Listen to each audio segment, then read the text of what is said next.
আজকের রেসিপি কাঁচা আমের কুচি আচার। এটাকে আপনাকে রোদে দিতে হবে না, ডাইনিং টেবিলে রেখে দিতে পারবেন প্রায় 1 বছর।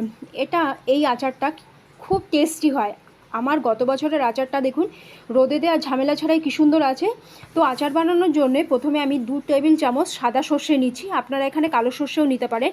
আর তার সাথে 3টে কাঁচা লঙ্কা নিচ্ছি আর একটু জল দিয়ে ভালো করে বেটে নিচ্ছি। এখানে আমি আম নিচ্ছি 5টার মতন। আমটা আগে থেকে ধুয়ে নিয়েছি। আর কুচি আচারের জন্যে বেশি আমের দরকার হয় না, অল্প আমে এটা খুব সুন্দর হয়। এবার আমের খোসা ছাড়িয়ে নিয়েছি আর গ্রেটারের সাহায্যে গ্রেট করে নিচ্ছি। মোটা পাশটা দিয়ে করলে খেতে খুব সুন্দর হয় আর টেস্টি হয়। তা ঠিক এরকম হয়েছে গ্রেট করে নেওয়ার পর। নমস্কার বন্ধুরা, আমি রুমি বাসু, আপনারা দেখছেন আমার YouTube channel the RBB blog. তা এবার গ্রেট করা আমের সাথে আমি এখানে দিচ্ছি 1 কাপের মতন পেঁয়াজ। এবার এখানে দিচ্ছি আমি রেগুলার লবণ 1 চামচ, আর দিচ্ছি বিট নুন 1/2 চামচ, আর 1.5 চামচ মতন দিচ্ছি লাল মরিচের গুঁড়ো, আর 1/3 কাপ দিচ্ছি চিনি, আর দিচ্ছি 2 চামচ ভিনিগার, আর দিচ্ছি আগে থেকে বেটে রাখা যে সর্ষে বাটাটা ছিল সেটা। আর আমি এখানে এবার এটাকে সব কিছুকে ভালো করে হাত দিয়ে মেখে নেব।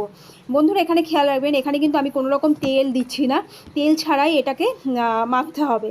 এবার আমি এর মধ্যে 1/4 কাপ হলুদ গুঁড়ো দিয়ে দিচ্ছি, দিয়ে এটাকে ভালো করে মেখে নেব। হলুদ গুঁড়োটা দিলে কি হয়, কালারটাও সুন্দর হয় আর খেতেও ভালো লাগে। এবার একটা ট্রে নিয়ে নিচ্ছি, এবার সেই ট্রেটাতে আমি তেল ব্রাশ করে নিচ্ছি। এবার এটাকে আমি উপর থেকে আমের কুচিগুলোকে ভালো করে ছড়িয়ে দিচ্ছি, আর অল্প অল্প করে দিচ্ছি। আমি একটা ট্রে না, আমার এখানে অনেকগুলো ট্রে লেগেছে। আর অল্প অল্প করে ছড়িয়ে দিলে একদিনেই শুকিয়ে যায়, বেশি শোকাবেন না, তাতে শক্ত হয়ে যাবে আর খেতেও ভালো লাগে না। আর দেখুন দেখতে কেমন হয়েছে, আর বেশ সফটও হয়েছে। দেখুন বন্ধুরা, দেখতে কি সুন্দর লাগছে, একদম নরম তুলতুলে একদম ঝুরঝুরে হয়েছে। এবার আমি একটা মশলা রেডি করব।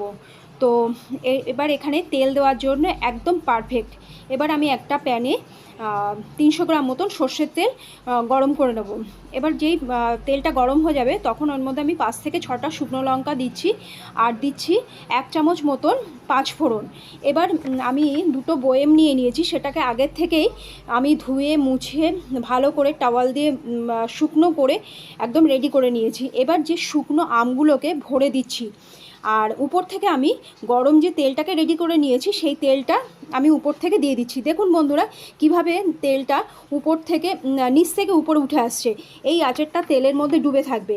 আর আমার গত বছরের আচারটা দেখুন, আর এবছরের আচারটা দুটোই আমার রেডি। বন্ধুরা এতক্ষণ আমার সঙ্গে থাকার জন্য অনেক অনেক ধন্যবাদ। যারা এতক্ষণ আমার সাথে ছিলেন, পেজটাকে সাবস্ক্রাইব করে দেওয়ার অনুরোধ রইল। আর এই রেসিপিটা আমার দিদার রেসিপি। আর দিদা খুব আচার বানাতে খুব ভালোবাসতেন, আচার খেতে খুব পছন্দ করতেন। তা প্রতি বছর এই আমের সিজনে দিদা এরকম ভরে ভরে বয়েম ভরে ভরে সব মেয়েদের বাড়িতে পাঠিয়ে দিতেন।